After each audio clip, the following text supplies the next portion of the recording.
kognitif dan bahasa. Sebelum masuk materi, izinkan saya memperkenalkan anggota kelompok 5. Yang pertama ada saya sendiri, Andika Probo Pamungkas, dengan NIM 521419222. Yang kedua ada Sigit Permata Aji Utomo dengan NIM 531414086. Yang ketiga ada Nazar Amiruddin dengan NIM 531419036. Dan yang keempat ada Ica Nani Prestiwati dengan NIM 540241807.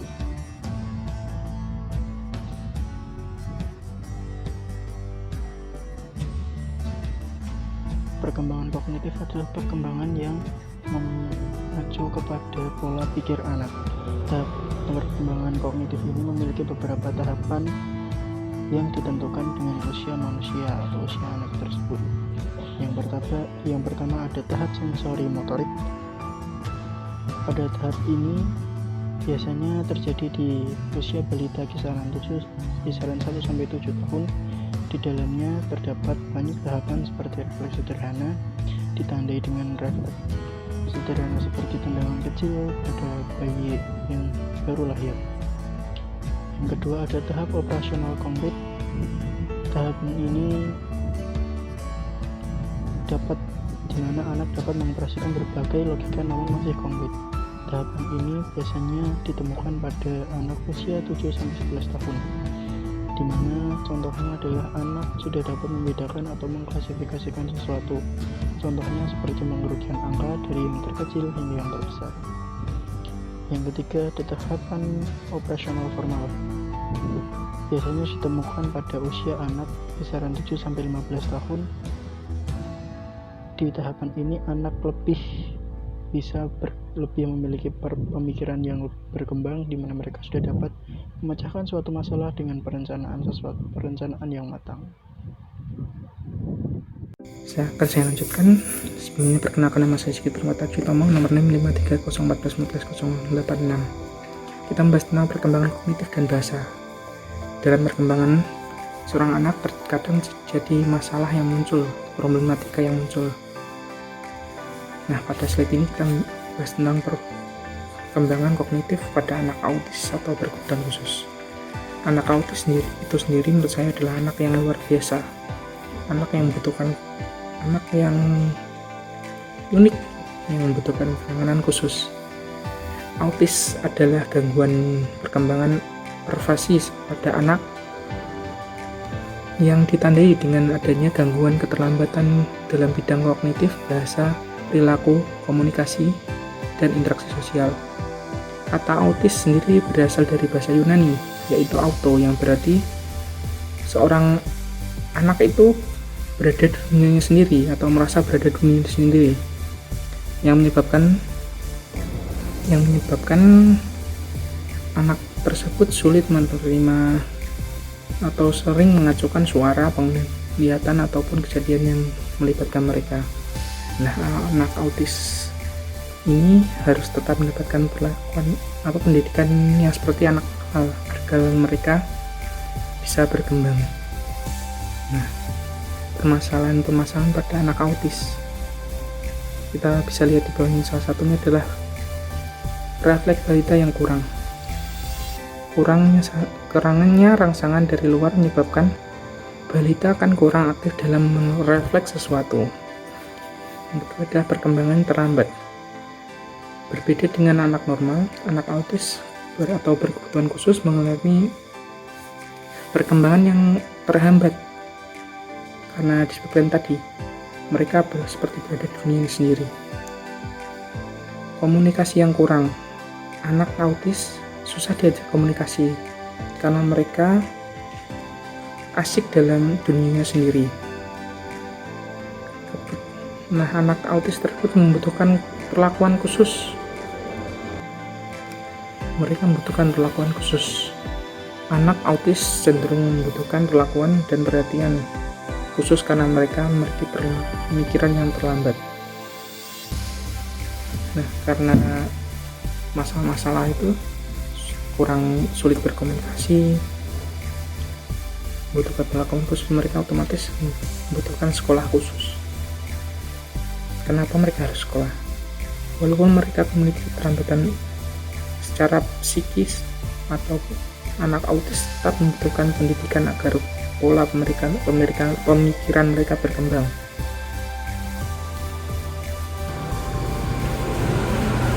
Nah, kalau mencari tahu ciri-ciri anak autis itu seperti apa, ya seperti yang disebutkan ini tadi, salah satu contohnya adalah mereka itu kesulitan berkomunikasi. Masalah komunikasi kerap terjadi pada anak penderita autisme, antara lain sulit berbicara, menulis, membaca, memahami isyarat seperti melambai atau menunjuk. Kenapa ini? Karena mereka itu sering memiliki asik sendiri gitu, tidak mendengarkannya, dan tidak sering mengacukan apa yang mereka lihat, sering mengacukan apa yang mereka dengar. Itu menyebabkan komunikasi mereka kepada anak-anak tersebut menjadi sulit.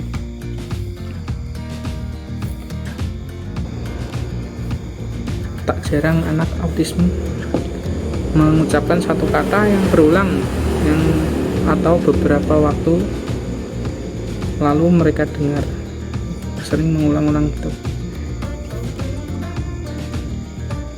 Mengucapkan sesuatu dengan nada tertentu seperti sedang bersenandung atau sering tantrum. Nah, ciri yang kedua adalah gangguan kesulitan dalam bersosialisasi. Ya, karena mereka sulit berkomunikasi, otomatis mereka sulit bersosialisasi. Tidak hanya karena sulit berkomunikasi, mereka itu lebih sering asik di dunia sendiri. Anak autis sering terlihat asik di dunia sendiri sehingga sulit berhubungan dengan orang-orang di sekitarnya.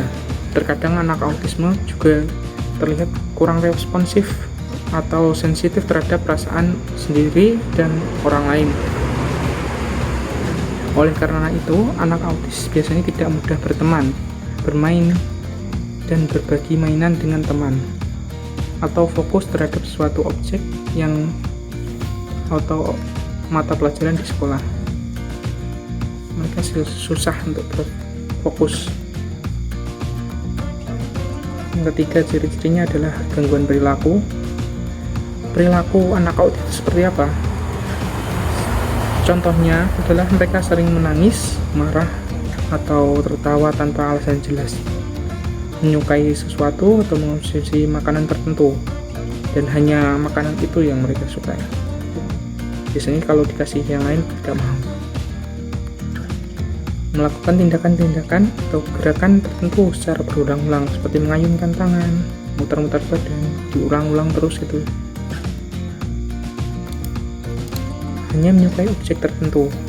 Mereka biasanya punya sesuatu, mungkin mainan atau apa yang mereka sukai, tidak boleh pinjam orang lain, hanya objek tersebut.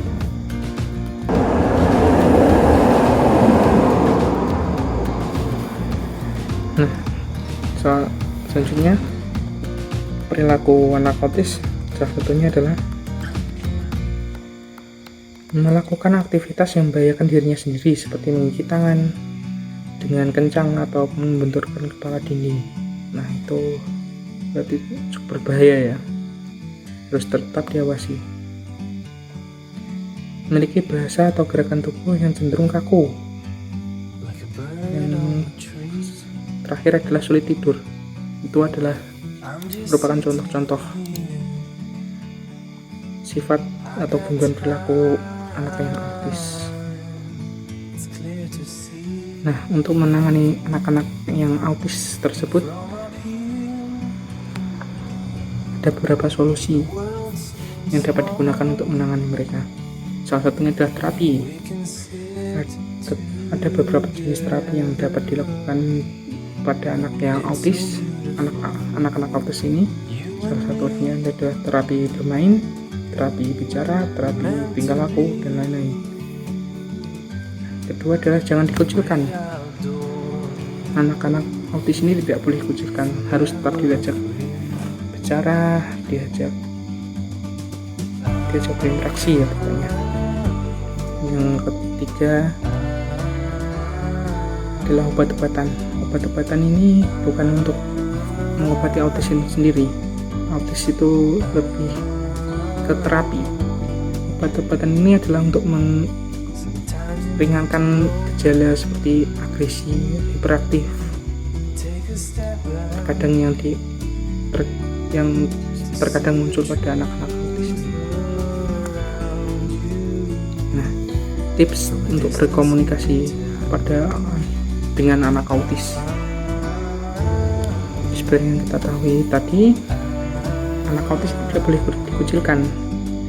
Nah, ini ada salah satu tips untuk menangani anak autis. Anak autis itu tidak mudah diajak berkomunikasi. Namun dengan dukungan orang-orang di sekitar itu sangat berarti bagi mereka. Berikut ini adalah contoh hal-hal yang Anda dapat lakukan untuk menjalani komunikasi dengan anak autis. Biasakan berbicara dengan kalimat yang singkat dan jelas, atau berbicara dengan perlahan, dengan jeda antar kata. Berikan waktu pada anak untuk memahami perkataan Anda. Jika perlu, iringi perkataan Anda dengan gerakan tubuh sederhana. Yang terakhir, panggil anak selalu dengan namanya. Itu salah satu tips berkomunikasi dengan anak autis. Nah, lanjut ke slide berikutnya. Perkenalkan, nama saya Nazar Amiruddin.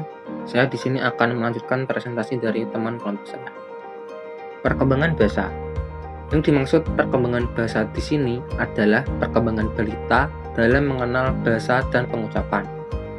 Perkembangan bahasa dibagi menjadi dua faktor. Faktor yang pertama yaitu faktor biologis. Faktor biologis yaitu kemampuan yang ada sejak lahir atau sudah kuadratnya ada. Kemampuan ini akan bekerja secara alami dan otomatis. Faktor yang kedua yaitu faktor lingkungan. Kemampuan ini berkembang melalui faktor lingkungan.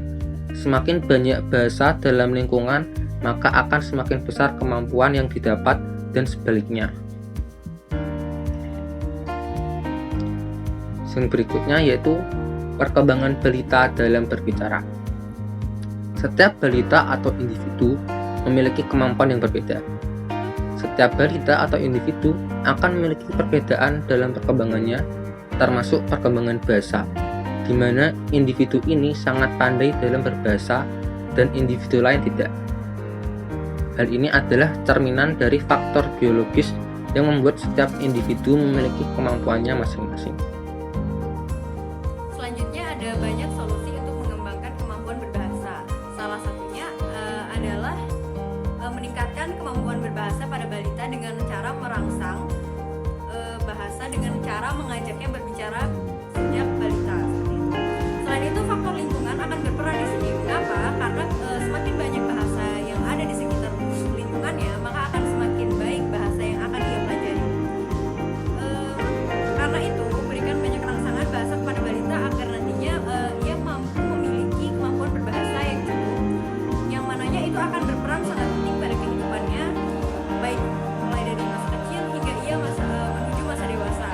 Karena apabila ia tidak memiliki kemampuan berbahasa yang baik, maka ia akan kesulitan dalam berkomunikasi. Sekian dari saya cukupkan. Saya tutup. Wassalamualaikum warahmatullahi wabarakatuh.